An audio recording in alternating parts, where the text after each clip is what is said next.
I've titled it The Homestuck-Pope Connection by noted Catholic Isabel Kim.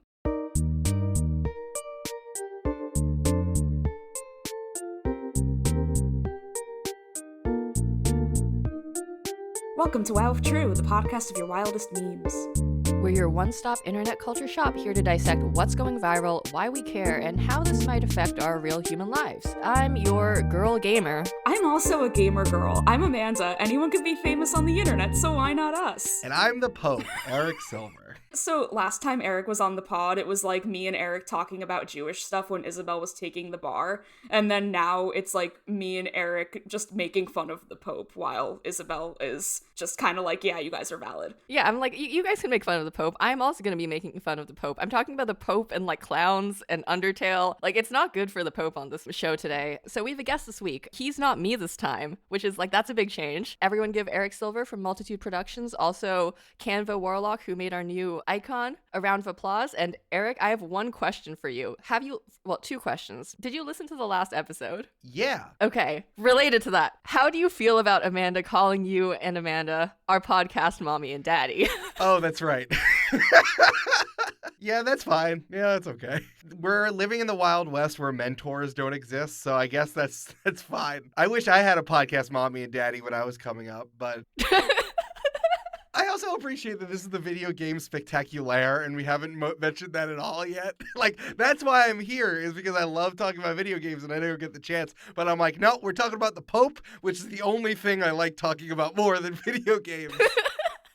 No, the Pope is related to video games this time. I promise the Pope is related to video games. This is just like, I want to get this out of the way. The thing that I always like to do is come on people's podcasts and be like the best guest possible. But I also think that the thing that I do is that I like going on shows that I know so I can ruin the structure or like do things for people. The number of times I've been on like people's Patreon only episodes, and what I do is I say, I'm like, wow, we've really enjoyed this episode, this Patreon episode. Thank you all for subscribing. Thank you all that your money goes so far. So I feel like I'm just coming in. I'm like, I know your structure and I'm doing it now. I'm the host.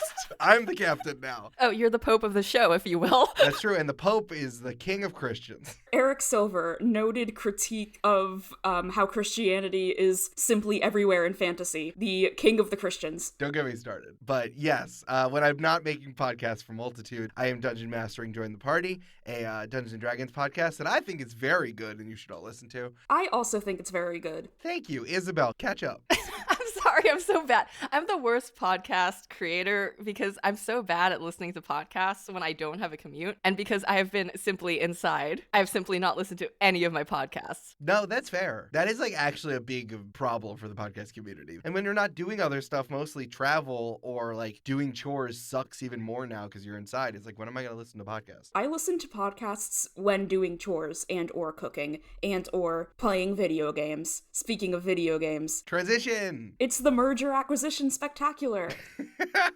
And everybody turns off the podcast right fucking now. You know what everybody loves? Business deals. Hey, don't knock business. Everyone I know is fucking obsessed with Succession right now, and it's been talking business to me, and it's been driving me insane because I actually do business.jpg for a living. Succession is not business. Succession is people play acting at business, which is 75% of business. So Microsoft is acquiring Activision Blizzard for $67.8 billion. That's a lot of money. That's one of the biggest acquisitions in tech period, let alone the biggest Microsoft acquisition.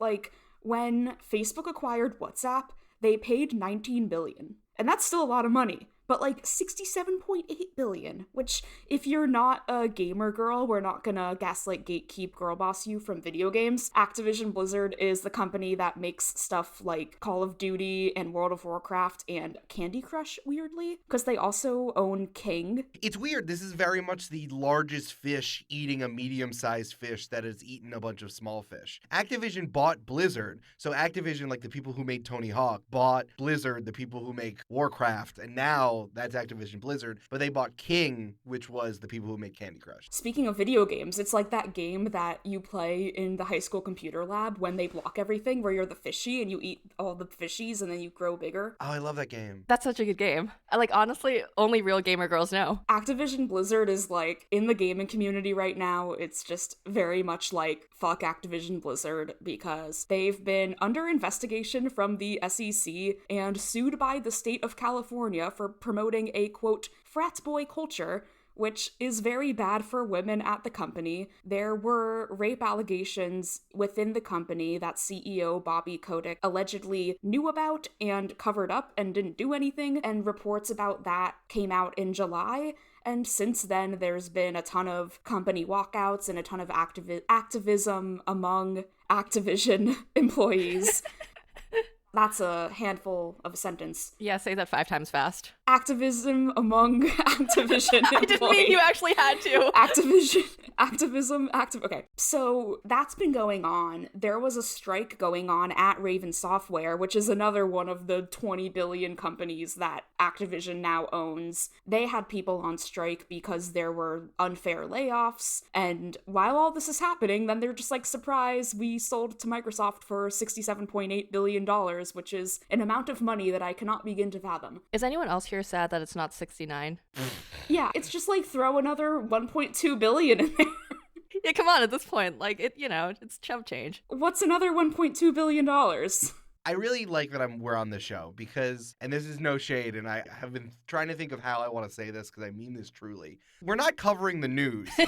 You've already gotten the news break of all of this stuff. And, I listen to a lot of video game podcasts, and they're all like, oh, what does this mean? What does this mean for Xbox? What does this mean for all this stuff that's going on Game Pass? What? And trying to give their hot takes. But I do like thinking about what does this actually mean for people at large. And I think the main thing is that, business is gonna business. That's ultimately what this is coming down to. Is that massive companies are consolidating. Microsoft is trying to win video games because they're only competing with Sony, and Sony is doing a bunch of other shit, and they want to be the only thing there. People in business are stupid. They just look at the thing that got successful before, and they're like, but we're all gonna do that. So I think everyone has looked at Netflix and Netflix being successful. Remember when Netflix was $7 a month, and now it's $16? So that's what they're gonna do with Game Pass, I think, which is basically, if you don't know what it is, it's basically like Netflix for things that are on Xbox. You can play whatever number of video games you want, access through the cloud, and you only need to pay a certain amount of money per month. And I think that they're funneling all of their money into Game Pass, and then they're just going to keep raising the price and keep raising the price, and then it's going to be well, you have nowhere else to go. What, you're going to go buy a Switch? A Switch doesn't have the processing power, and Nintendo is going to go do their own thing over there. So what does that mean for us? I think it's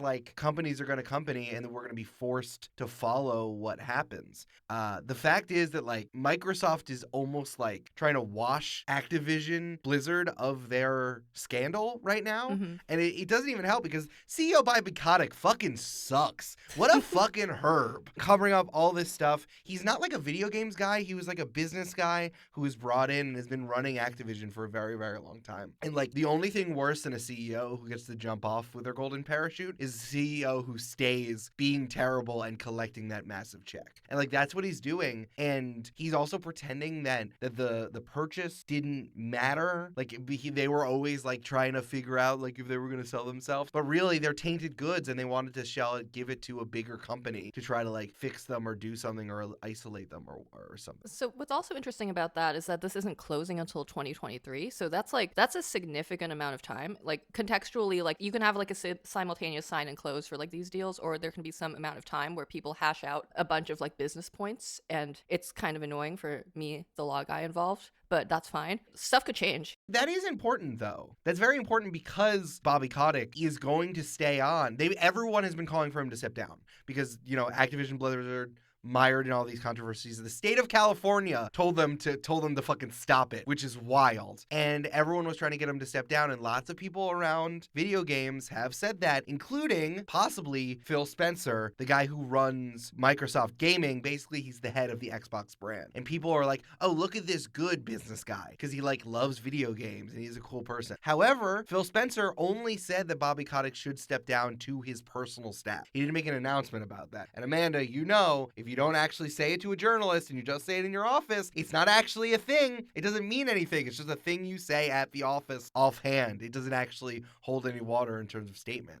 Yeah, and I mean, I was covering this acquisition, which this is the life of a journalist. I get on the computer at about 9 a.m., but of course I wake up and then I'm just scrolling Twitter on my phone in bed before I've had coffee or anything because I have bad life habits. And I was just scrolling Twitter and then I see Microsoft reportedly buying Activision Blizzard for $67.8 billion. And then I jump out of bed and I'm like, coffee time, gonna write. But so that was what was happening to me. But then throughout the day, kind of little more morsels of information come out. And then at one point, the Wall Street Journal reported that sources close to the subject or whatever said that Bobby Kotick is going to step down when the deal closes. But as Isabel said, the deal's not going to close until 2023. And even without this acquisition, people have been wanting him to step down for forever because he sucks. But so I think public opinion over the next year is going to be crucial on this. Also, if you want to see how the sausage gets made, the who gets to step down when something gets bought is a whole situation that the business people talk about. But all it ends up being is one page in the purchase agreement or whatever amendment or something like that. And from my perspective, it's very annoying because nobody will tell me what to put on this fucking page. Mm-hmm. And then I end up having to do it last minute. It's fine. I'm not salty. What are you talking about? This is actually my job. Can't believe that Isabel Kim is responsible for deciding who is going to be the CEO of Activision Blizzard. Yeah, no, it's my firm is not working on this. This is not legal advice. I did look up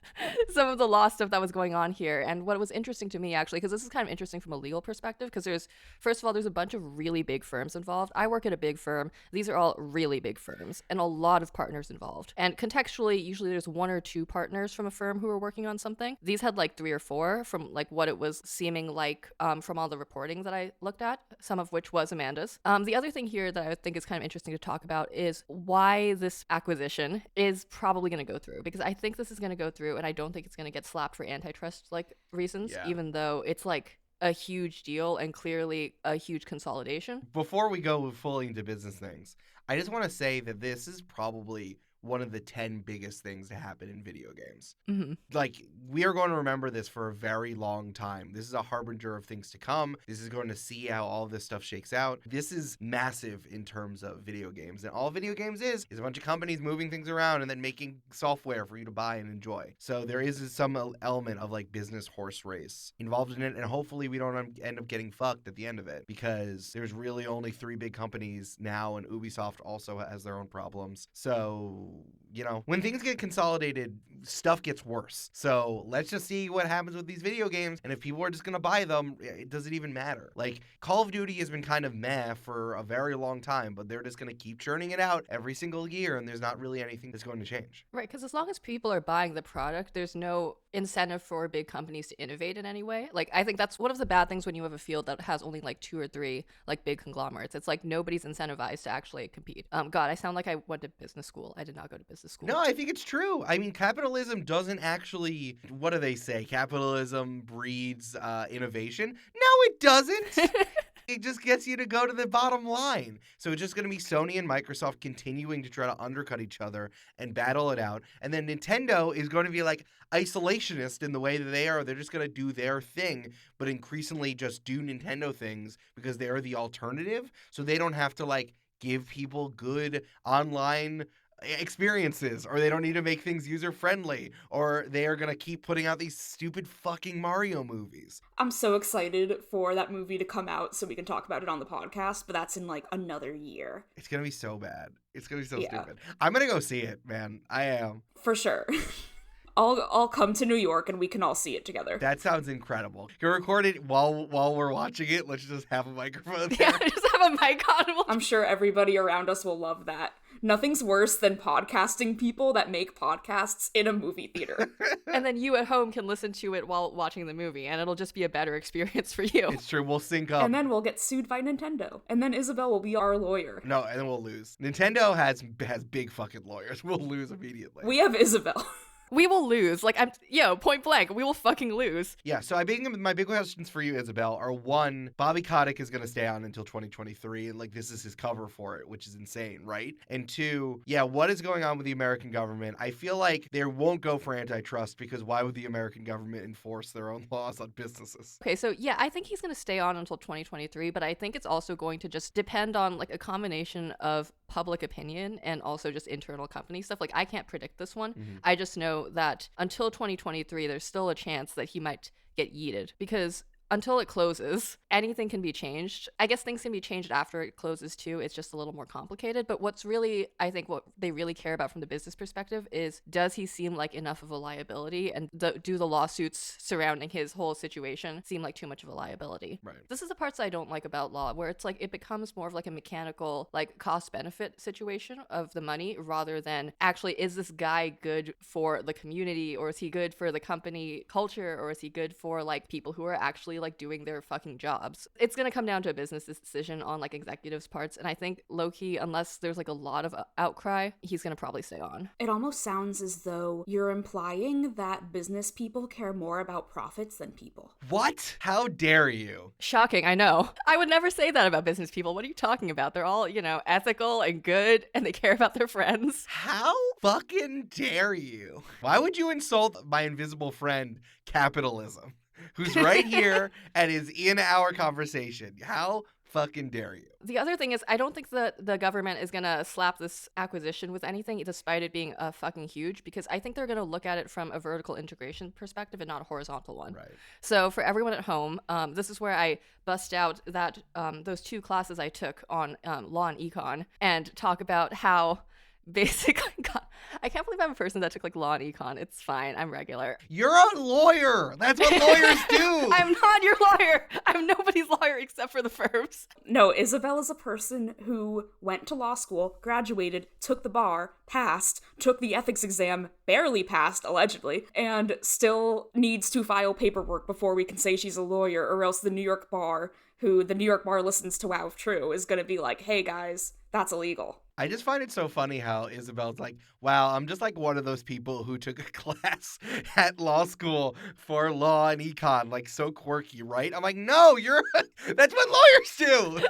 No, I don't mean that in a quirky way. I mean in the like, God, this is problematic. I cannot stress enough. I was an art major. It's not problematic. You are a lawyer. I was an art major. You were an art major, and yet still, Eric made our art. I don't know if I'm like the only person that didn't know what antitrust was until like a year ago. But that's basically like the government thinks it's bad when a company gets too powerful because competition, capitalism, whatever. So when we talk about antitrust lawsuits, that's when they're like, hey, is it bad that Facebook owns Oculus, Instagram, WhatsApp, Messenger? Is it bad that Facebook controls our lives? Not that wasn't a very good explanation, but also, so... Antitrust essentially deals with the fact that we don't want monopolies, but the government kind of gets to decide what's a monopoly and not. So historically, that's stuff like breaking up telecom companies, railroads, etc. In this day and age, my pet theory is that the people making these laws don't understand technology and the way that it works, and that's why I think this is going to go through. As someone who has watched many Senate hearings about social media, including the iconic line from Senator Blumenthal where he asks a Facebook executive to delete Finsta, they don't understand technology. So I think that's why I think they're going to look at this at vertical integration rather than horizontal. And let me actually explain that because I've said that like 5 times. So horizontal integration would be like 2 game development studios like merging, where they both make like a different IP and they're like, hey, we can do better as one big brand. This would be like, I think if like Nintendo and Activision merged. That would make me sad. The aesthetics that would come out of it would be fascinating though. The crossover potential. Call of Duty featuring Mario. I mean, they wouldn't do that because they haven't done the Call of Duty Candy Crush crossover yet. So like, where's that? It's in Fortnite. You can be either a Call of Duty man or you can be a Candy Crush. You can also be Sasuke in Fortnite. Sorry, I just had to talk about that. Vertical integration is when basically an example here is like a platform. So like a guy who manufactures like technology for video games to be played on, maybe like the Xbox, is buying like a game development studio. So I think what's going to happen is they're going to look at this acquisition like, oh yeah, it's just a vertical merger, and those are generally quote unquote good. Because historically, vertical mergers have been seen as like hashtag less problematic, because theoretically, what's supposed to happen here is that there are less costs when two things merge into one thing, and now there's less costs in like communication essentially. And this is theoretically supposed to lead towards savings towards the consumer. This is not what actually happens. It's not what's going to happen here. Never. Absolutely never. But it's probably why they're going to let it go through. It's like they're both bad. I think what the laws haven't caught up with yet is the fact that the network effects of like stuff in the digital world are so much greater than stuff in the physical world. Everybody is going to use one platform. So even if other platforms exist, this is effectively a monopoly. That's my 2 cents on it as a guy who took 2 law and econ classes. Well, that's 2 more than everybody else. So you're then the expert, Isabel. A really good trust to remember is when they broke up movies, companies tried to be both the people who made the movies, the people who produced the movies, the people who published the movies, and then the movie theaters. So when you own everything up and down, you can control the prices, and then you can push like actors. You control everything, and that's the dangerous thing. I don't know why vertical is any less dangerous than horizontal. So I think the theory behind it, not to defend it, is that I heard Isabel loves capitalism. I heard it on Wow True. Isabel, noted capitalist. Oh my god. Yeah, no, I think the theory behind it is that the goods are more interchangeable, and it totally fucking breaks down when you look at like IP. Like, that's my theory on it. But they're gonna do what's good is for business and not really what's good for the consumer, because hey, guess who's donating? Whatever, this is just getting into politics. It's fine. Everything's politics. The wild thing is that like I don't know where that money's going. Like, where are those billions of dollars? Who does it go to? Isabel, you said that there needs to be a lot of outrage, perhaps, for Bobby Kotick to actually get, like, called on his shit. But my theory here, the internet culture of it all, I think that because of the internet, there's more attention on workers' strikes, and I think if you look at how there's a Starbucks in Buffalo, New York that unionized, and everybody on the internet is like, fuck yeah, that one Buffalo Starbucks. And it's like, I have never been to Buffalo, New York, but I know about that Starbucks and I'm psyched about it. And I think that's also kind of happening with Activision Blizzard, where the Raven software quality assurance testers who work on Call of Duty, like within the giant conglomerate, staged a walkout about 5 weeks before the merger was announced. They staged a walkout because people were laid off unjustly, they believe. As part of the strike, this Twitter account, A Better ABK, which is an employee-run activism group within Activision, they raised almost $400,000 to compensate people for their lost wages and just to, like, have on hand for future actions and strikes. They were able to strike for 5 weeks, and then they ended the strike after announcing that they are unionizing. Yay. Woo. That's a huge deal because this will be only the second video game union in North America, the first of which was Vodio Games, which is like a 12-person studio that unionized literally last month. So shit's heating up, and I think it's very exciting because in the book Press Reset by Jason Schreier, which I know Eric has also read, basically like 75% of the book is just like, the video game industry is really hard because you work really, really hard and then you get laid off and then you need to find another job, which also is the exact same experience that I had in political organizing. I think in industries that people go into because they're passionate about things, it's really easy to get overworked and exploited and then just fucked by the system again and again. And it's a very sad book until the very end when he's like, okay, now here are some solutions, and one of them is unionizing, because, for example, having a union would have prevented this situation where 12 contractors just randomly get laid off after working overtime for like 5 weeks. A union needs to be either voluntarily recognized by the company the union is happening at, or you have to put it to an election through the National Labor Relations Board. This happens a lot at companies where instead of just being like, okay, we know that you have the numbers, we're just gonna voluntarily recognize you and we can start like working together to make your working conditions better. Instead, they're like, nah, let's just get the government involved and make you go through the hoops of this whole election process. Another thing about what makes this all more complicated, especially through consolidation, is that like each individual workplace needs to make their own union towards their owners, which I think is always complicated. I mean, we see this in media all the time, right? That like sometimes the entire entity has a union, like Condé Nast union, but then, you know, Ravenhead has to have their own. Because game studios are also weird like that in that like you have a very specific job, so it's not even like everyone even has the same job or who would even follow under. So it only makes it even more complicated by sweeping it all under one umbrella. Who even knows who is supposed to unionize with whom around what? But the fact that it's even happening at all, I think, is a great start. Also, fun fact about this is a union gets disclosed on disclosure schedules when there's an acquisition or something as a liability. And what that says about capitalism is, you know, a lot of things. Oh boy.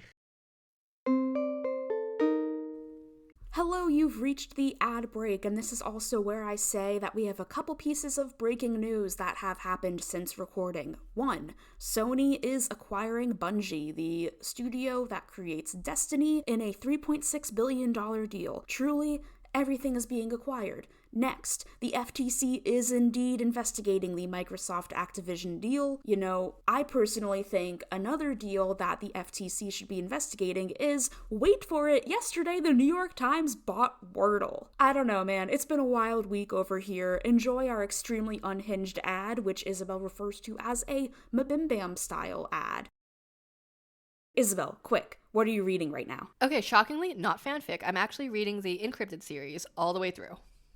Okay, well, it would be bad if it was fanfic because then this ad wouldn't apply, but odds are whatever you're reading right now you could be listening to as an audiobook from Libro FM. I love audiobooks. Oh shit, what's an audiobook? Shut up.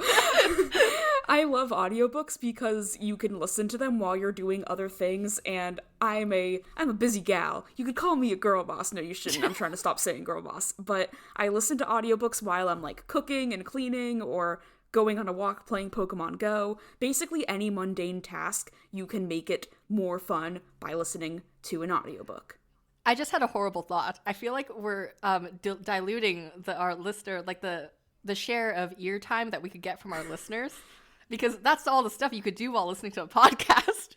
Oh no, oh god, okay, well we already committed to doing this ad, Okay, so I committed, guess, we're committed. We're just doing it. Okay, we're screwed. Sorry, you should listen to our podcast, then listen to audiobooks. Okay, your first priority should be listening to this podcast. Your second priority should be not giving Jeff Bezos money, because as we've discussed on this pod, we hate giving Jeff Bezos money. So instead of splitting the cost of an audiobook with Jeffrey himself, Libro.fm lets you split the cost with an indie bookstore of your choice. This is objectively better.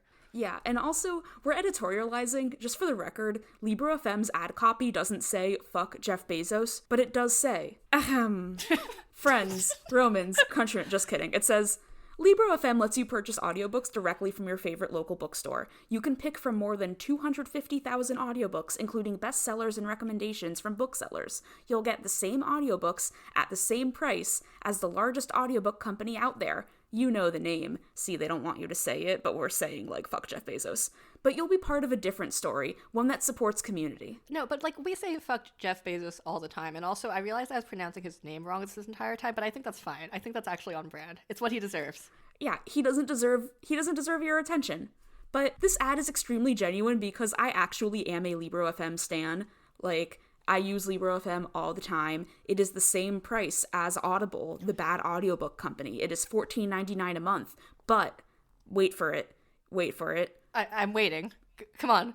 As a Wow If True listener, if you sign up for a new Libro FM subscription, if you're somebody who doesn't have an account and lives in Canada and the US, you can get 2 books for the price of 1 in your first month by using the code WOW at checkout. That is WOW.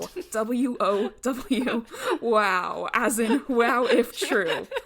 I'm still surprised we got the code WOW, but you should use it because I think it's funny. And to get you started, we've got 2 recs. Haha, funny how that works. There's 2 of us, 2 recs. There's 2 books you could get for the price of 1. Anyway, sorry. My recommendation. When you sign up for your monthly subscription for $14.99 a month. My recommendation is All Systems Red by Martha Wells, which is the first book in the series The Murderbot Diaries. It's about a semi-organic, semi-robotic, super dangerous security unit who has broken its programming but really just wants to be left alone to watch Blorbo from its shows. God. Highly recommend the audiobook because the narration by Kevin R. Free lends just a fucking fantastic cadence. This is my favorite series of audiobooks. I like it better than the physical books, and there's like 7 more books in it, and I cannot stress enough. Murderbot is my Blorbo from shows. And my Blorbo from shows is Ken Jennings, who is unfortunately now the host of Jeopardy! Rest in peace, Alex Trebek. I actually think Ken is doing a great job, but I'm obsessed with Alex Trebek. But nonfiction recommendation for you. I'm a huge Jeopardy! Nerd, clearly, and I think it's super fun to learn about like the weird intricacies of Jeopardy! Culture. It's like internet culture, but it's also on TV. And Claire McNear wrote a great, nerdy, fun, easy read called Answers in the Form of Questions. And I learned from this book that some Jeopardy! Champs have fallen in love through a Jeopardy! Alumni Facebook group. And if that intrigues you, then read the book. Or listen to it on Libro FM. Yeah, don't read it. Go listen to it. So just to remind you one last time, before we exit the ad space and go back to the podcast space, you go to Libro.fm, enter code WOW at checkout to get 2 books for the price of 1. So I don't know, turn off the podcast and go do that. Don't turn off the podcast. Keep the podcast on, but go do that. After you listen to every episode of Wow If True, only then go to LibroFM.com. Or no, it's just Libro FM. It's just Libro FM and enter code WOW at checkout. Now this is ad reading. Yeah.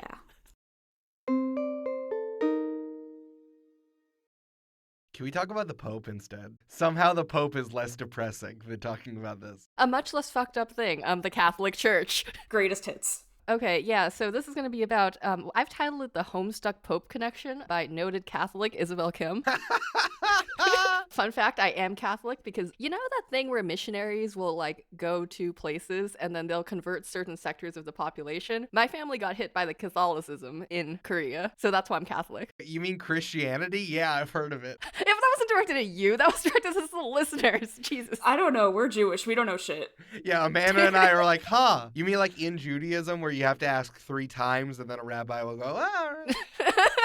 Oh, was that exact phrasing, right? Like that's how that works? Oh, okay, yeah, if you want, yeah. This would maybe more accurately be called the Earthbound Homestuck Vriska Undertale Megalovania the Pope section. Isabel, can you frame this as that meme with one person, not the person knocking over a small domino, hitting the large domino? So if the large domino is the Pope knows about Homestuck, what is the small domino? I think the small domino is, there's a lot of small dominoes that you could put here. The less funny but maybe true one is Earthbound is made. But the funnier one is that Toby Fox makes Undertale in Andrew Hussey's basement. That's incredible. All right, let's do it. Let's do the dominoes. So, we're going to start at the end because if you don't know about the situation, I want to describe this to you. And this is you, Craig, not you, co-hosts, but also you, co-hosts. I don't know what's going on. This is going to be as good as when you told me about Blorbo from shows. Oh, yeah, you know, Blorbo from my shows. I did need that. Thank you for doing that episode. That's why I listened to the episode. I think Eric is Blorbo from my shows because I listen to Join the Party, which means that Eric's Blorbo from my shows. Eric, noted Blorbo from shows. I'll put that on my bio. That's fine. I guess I'll start from the beginning. So the connection we're talking about today is between the Pope, spiritual leader of the Catholic Church, king of the Christians, and Homestuck, webcomic that spawned like one of the weirder fan bases in the early 2010s by way of Undertale, smash indie game sensation. What connects all of this? Megalovania. Megalovania is a song. I'm 100% serious about this, by the way. This is not one of my weird tangents that I'm going on. This is not a bit. This is an actual thing I'm talking about. Let's start at the end. So on the 6th of January, 2022, Pope Francis, during his general weekly audience, watched a troupe of jugglers, acrobats, and just like circus people. Amanda's already laughing. Yeah, I know. It's absurd. And they were performing to a remix of Megalovania, aka the music that plays during the Sans boss fight in Undertale. I'm going to do what every podcast listener wants to hear and describe the scene to you. The Pope and his entourage are in this like large white auditorium space. The Pope is on kind of this raised area. There's a bunch of other people sitting watching, like both on the raised area and off it. The circus people are juggling and doing acrobatics on the large raised white area where the Pope is sitting. The Pope is not moving during this, by the way. He's not showing any form of enjoyment. He's just kind of sitting there. And I cannot stress enough, There's no other circus like accoutrements. Like there's no like nothing to make it seem like a circus should be performing here. It's just a couple of guys juggling, doing like gesturely antics in a large white auditorium while the Pope watches. Megalovania is playing. It feels like a fever dream. The whole performance is chaos, but not like enough chaos. Like there's juggling. There's a guy on a unicycle. Megalovania is playing. I cannot stress enough. Megalovania is playing. This feels like a poem I critiqued when I was in creative writing. Like, I have to give you a compliment sandwich after this. I really like your use of repetition of Megalovania. The scansion of Megalovania feels good in the mouth. That is a thing that people say in poetry workshops, is that things feel good. Hey, I've never taken any poetry workshops. You people live like this? Isabel wearing a goofy hat, looking around her house. Yeah. Can I, like, reduce this a little bit? Because it is very much a domino effect, and because it all just makes sense. Like, I don't know that much about Homestuck, but Toby Fox, he's a big fucking nerd. He then created a fun RPG for everyone to love. That was Undertale. So 1, Toby Fox, video game creator. Here's number 2. Toby Fox, also musician, very talented musician. He needed to make chiptune music for his RPG that he made for Undertale. Sans, he probably knew, was a very fun character. He wanted, if there was going to be a boss fight, and the boss fight is pretty late in the game, he made it a good song. That's number 2. Number 3, people really loved Undertale and the music for Undertale because Toby Fox is very talented, right? Number 4, Megalovania specifically was like the hit, quote unquote. Like if you were looking at a video game like it was an album, like it was the most recognizable song from that. So then people kept blowing it up. People kept remixing it enough that even like Megalovania is so popular. It's in Smash. Oh. It is in Super Smash. Nintendo, Big Daddy Nintendo licensed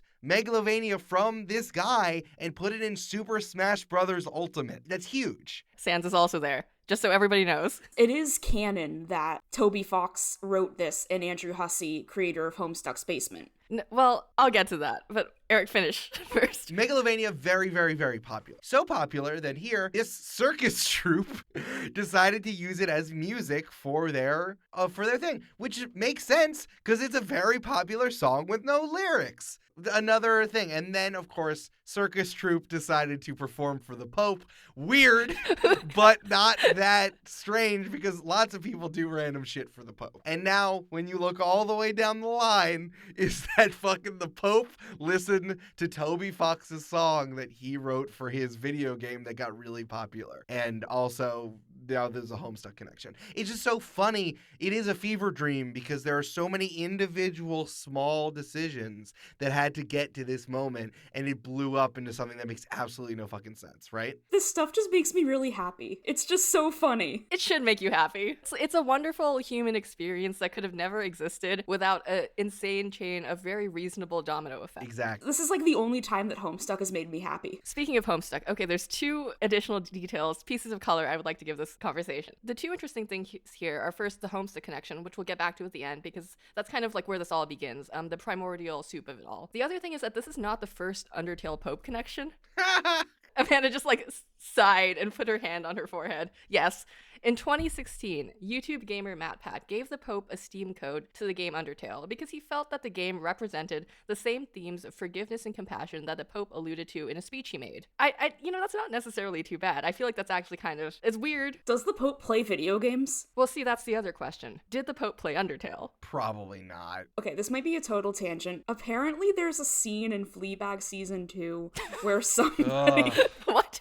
I haven't seen it. Apparently there's a scene... Are we talking about Andrew Scott Hot Priest? This might be too out of left field. I don't know. My friend Gina made a TikTok about this, where apparently there's a scene... We're 3 levels deep on this tangent. Where are you going with this? We may cut this. I'm going to save this because this is very important. Now we don't have to talk about Wordle because this is the equivalent of Wordle. Is that like, it's just a fun little word game that people need to fucking obsess over and journalists are trying to dunk on each other and tweet about it all the time. Like, it's just a word game. It's fine. And this is the equivalent. Wordle is the equivalent of the tangent Amanda is going on right now.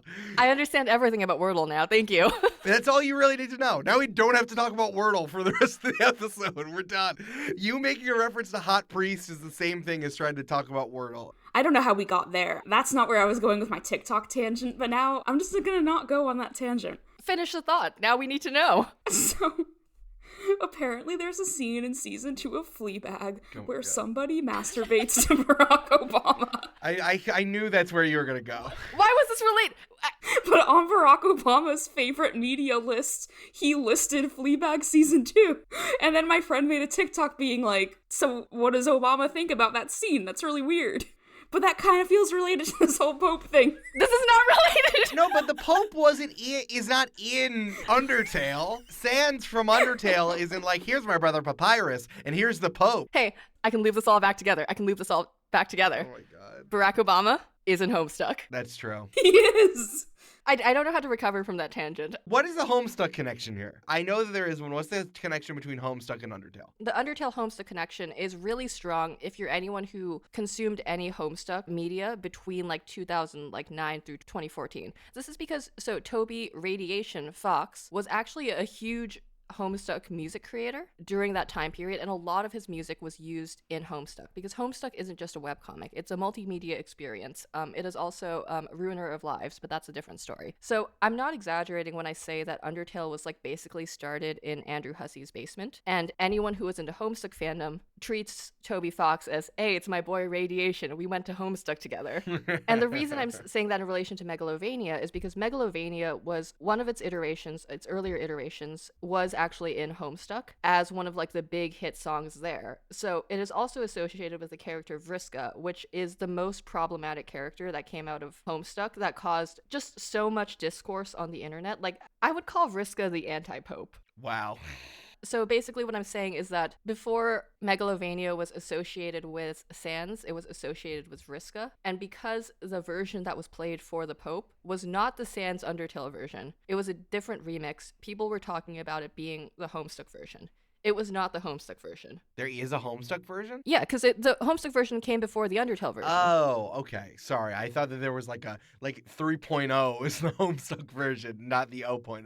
To go even further back, the original version is actually what Toby made for his Earthbound ROM hack in 2007, which he then edited and repurposed for Homestuck, and then he edited and repurposed that again for Undertale. Oh, okay, that makes sense. That is very funny. It's like, Mother, someone came up with the Mother series in Japan. It literally is. Someone comes up with a Mother series in Japan, the Pope listens to Megalovania. There it is. That's your video game Pope news of the day. I'm sure I'll have more video game Pope news tomorrow. Okay, I'm gonna speed run Wordle explanations so we can talk about Wordle and farts. Eric is shaking his head.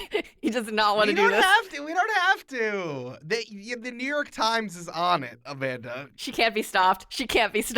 If you don't know how to play Wordle by now, I'm sorry, just literally Google it. Like, that's not what this podcast is for. But what you do need to know is that there's a solution to the game that is a 5-letter word. And somebody went into the code and found that the solution word cannot be farts. Oh, this is good. The Ringer wrote about this because somebody was like, oh, my starter word in Wordle is farts, because that's just a funny word. But farts is not one of the possible solutions. So then I interviewed Josh Wardle. His name is Josh Wardle with an A, and he made Wordle, about Wordle. And I asked him why farts can't be a solution word, and he was like, oh, that's just a puzzle for your readers. And I don't think I figured out the puzzle yet. I think the puzzle is literally just that he didn't want farts to be the solution word. Yeah. I don't know, that doesn't seem like his vibe. I feel like he seems like the kind of guy that thinks that farts is funny, which means he's like a chill dude. But I think it might be that you can't have a 4-letter noun and then an S to make it plural. I feel like this part of the podcast was really speaking to people who do crossword puzzles. I mean, that's all Wordle is. It's just like a little bitty crossword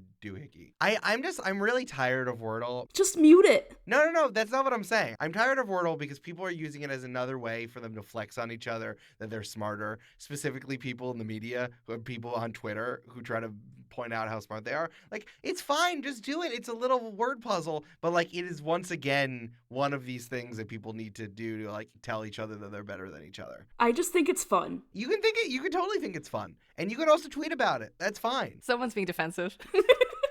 I'm really good at word shit. It's fine as well. I don't have to brag about it on Twitter. One thing I'd like to say in the meta sense about this podcast is that even though we talk a lot about big companies, like getting up a lot of airspace, I do like that we're talking about Wordle, which is made by like one guy, and also the Activision Blizzard situation, which was made by many guys. That's all. To wrap this up, here's a very sublime quote from Brandon Taylor about Wordle. You get 6 attempts. And after that, if you haven't solved it, you haven't solved it. The game seems designed to slow you down, and that slowing down, I think, is really its secret thrill. Jesus Christ. This is for people who think crosswords are exciting. I'm sorry. I guess we're back in the poetry workshop. Amanda. Isabel and I did meet in a poetry class. I nailed it. I got it in one. So, to wrap it all up, what video games are we playing? That's video games, but said in a funny way. What video games? You didn't need to explain that. People would have understood that. Yeah, no, this is the part of the show where we talk about what we're playing. So what have you guys been playing? I know that Amanda's still obsessed with Hades. It's been weeks. I've been playing Wordle. Oh my god, okay. I will say that I had a very early NPC in my Dungeons & Dragons games before I started joining the party. I had an NPC named Video James. Yo, there's an NPC in my game also named Video James. Yes! So, like, you know, handshake, me, you. Incredible. His voice was just like, was like SpongeBob. He's like, I'm Video James! And then he would, like, stab you. I'm very upset because I've been playing Words with Friends with some friends and my grandma. Everyone's into word games again. But the Words with Friends 2 app made by Zynga is literally the worst app ever because there's so many ads. You have to pay like $12 a month to get rid of the ads, but also men keep hitting on me on Words with Friends. So now I won't accept any game requests from men. I was gonna say this is a problem with capitalism, but honestly, the second part is not a problem with capitalism. It's a problem with men. Instead of West Elm Caleb, this is all I'll say about this. I think the solidarity that women need is to all agree that we're not going to play against men on Words with Friends. It's very funny that you brought up Words with Friends and Zynga, because Zynga, going all the way back to the beginning of this podcast, this month, Take-Two is going to buy Zynga for $12.7 billion, and Take-Two is the third largest publicly traded game company behind EA, Electronic Arts, and Activision Blizzard, which will then be a part of Microsoft. So Take-Two will then become the second largest publicly traded game company once Activision Blizzard gets acquired. So that's kind of funny that you said that. It all comes back to capitalism. It all goes back to capitalism. They have so many billions of dollars, and yet they won't let me play Words with Friends against my grandma without seeing like 7 ads per play. Hey, I hate to break it to you. That's why they have those dollars. Yeah, how do you think they got those dollars? I hate it. Isabel, what are you playing? Unlike Amanda, I've been talking to nobody because I've been playing Baldur's Gate. My D&D group canceled on me, and by canceled on me, I mean that they didn't respond to me being like, hey, when are we playing on Sunday? Because I have to podcast. This is a call out to everybody in my D&D group who listens to this show.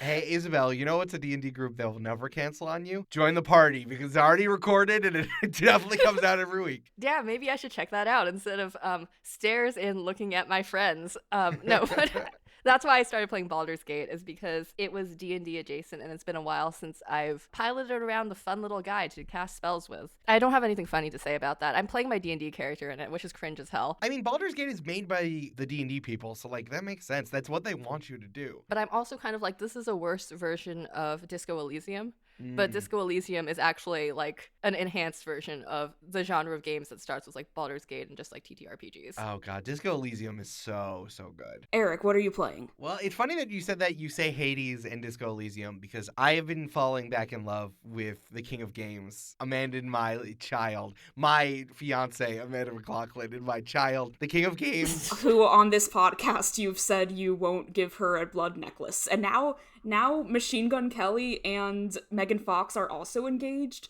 and you and other Amanda are engaged, and, you know, one of these couples has a blood necklace, one of them doesn't. That's true. That's a good point. Yeah, but I don't look malnourished, so it all kind of shakes out. So the King of Games has reminded me that PC gaming is good, and that the best console you will ever have is a PC game. I've never played on a PC. I've never had like a PC. I've been Mac for a very long time. And then like I realized I could play so many video games if I just had like a fucking PC. Windows sucks. King of Games got sick for a little while because we updated it most recent Windows, and then of course it hated that, and then a driver for its graphics card wasn't downloaded. So that was a whole thing. The King of Games was sick for 3 weeks, but now I'm back with it. I played through Control and God of War, and like I really missed out on those action-adventure RPGs because I didn't have a PlayStation or Xbox in my formative years, like college onward. I never had time. I only played like a ton of Skyrim. So now I'm getting really into those games that like, oh yeah, these AAA games are incredible. Like I might just end up picking up The Witcher 3 and then losing 80 hours. Yo, I've been thinking about doing that too. I've been contemplating Witchering. Yeah, all I want is a game that will that I can play for an extended period of time. Whether it's like on the continuum, whether there's like a roguelike where I'll put like 200 hours in, which I have. I've put like over 200 hours into Slay the Spire and Enter the Gungeon. And then on the other side is like I'm going to play Control or God of War until like I'm done with it. And that takes like 20, 30 hours. So I just want to see how it shakes out. I really love Control. Control is probably my favorite video game of all time because it is like my entire aesthetic. In the way it's like weird, but still powers and all this stuff. I just love it so much. So I'm playing video games. It's fun because like I just got tired of just playing stuff on the Switch, especially things that I'm realizing about Nintendo is that because Nintendo is like the isolationist alternative, they just do their own thing. But Nintendo doesn't care about me because they're Nintendo. Like I don't think Nintendo cares about their user base. They can just like fucking Nintendo iterate. doesn't love me enough. If the video game was a person, like if you made a Kajinka of Nintendo, it would just be like a fucking auteur. Like, Nintendo is Paul Thomas Anderson, you know? Like he doesn't care what you have to say. Nintendo is just gonna do their shit. So the PC has reminded me that video games are good, and I can just like kind of go take care of it, and it's nice. Eric. Yes. Where can people find you, and where can Isabel specifically finally listen to your podcast? Well, hey, thank you for having me on. I hope I didn't disrupt too many things. Hey, listen, nothing could have disrupted anything as much as Amanda's Fleabag tangent that we had today. Yeah, I shouldn't have come out so hard against Wordle. I feel like it's related, and everyone needs to watch this TikTok. Babe, it's not. I'm kidding. I'm just making fun of you. I think I'm more upset about everything that's happened to Wordle. Because, like, the story itself, from your own reporting, Amanda, is that, like, he's a guy, he made something for his fiance, it was just a little word game, and then, like, the internet got its fucking hands in it, and then a guy tried to turn it into an app and make money off of it, and the other app that was called Wordle got a ton of subscribers, and then they had to donate the money, and now everyone's talking about it. I just feel like Wordle very much encapsulated the entire internet cycle, and I got really tired of it. I should have just tweeted. I should have just muted it. I think that you should build a word game for your fiance. This is dating advice with Wow if True. I think what Amanda really wants is a blood necklace and a word game. Possibly both combined, you know, like you can make that happen somehow. I believe in your creativity. If anyone can tell me a word pun that goes with the word Amanda, and with Amanda, that would be really great. I can start from there and then work backwards. I should be the expert on this since I am also named Amanda, but I've got nothing. A Shmanda. It's about homophones. It's a word game about homophones. Great. Hey, I'm Eric Silver. You can follow me on Twitter at L_Silvero, EL_SALVERO. That's my name if I was a Lucha Libre wrestler, where I like tweet things about podcasts and video games and stuff that's going on. I hope you enjoy it. Oh, and Jewish stuff. I tweet about that a lot. You can also listen to Join the Party, which is a very good Dungeons & Dragons podcast. Go join the party. You put it in your podcast player. Also, you just listen to everything on Multitude. Multitude's a very good company and podcast studio and podcast collective. I think we're doing a really good job and fucking crushing it. So go listen to all that stuff.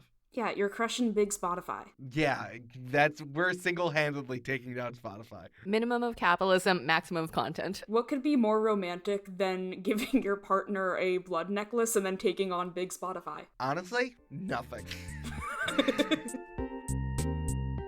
And on that note, if you like this episode, tell a friend. Word of mouth is how we grow. Thank you to all of our Patreon patrons. Shout out specifically to Zoe, Bray, Andre, Grant, Thea, Squidward Tortellini, and Gabriel. Yo, you got Squidward Tortellini? Fuck yeah, Yo, we got Squidward Tortellini! Yo, I heard Squidward Tortellini was in Smash! And if you want your name in the above, or if you want someone else's name in the above, slide right into our patreon.com/wowtrue. We've got a lot of cool stuff. And shout out to Allison Mills, audio editor extraordinaire, graphic designer, fantastic guest, Eric Silver, who made our logo, and Sam Rizer, who made our podcast music. You can find us on Twitter as @wowtruepod, and generically online as wowtrue.com, and Instagram and Facebook as @wowtrue. Had your 15 seconds of internet fame? Slide right into our Twitter DMs and tell us about it. My mom is calling me, so until next time, let's get weird on the internet. That wasn't a bit.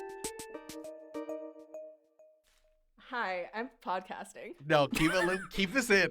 I'm recording a thing. Can I call you back unless it's urgent? Yeah, keep this Okay. shit in. Ooh. I'm gonna leave this in. No, it's great. Maybe, wait, is that no. Sans from Undertale? I'll call you back in 5 minutes. Her mom is Okay, Sans I from love you. Undertale.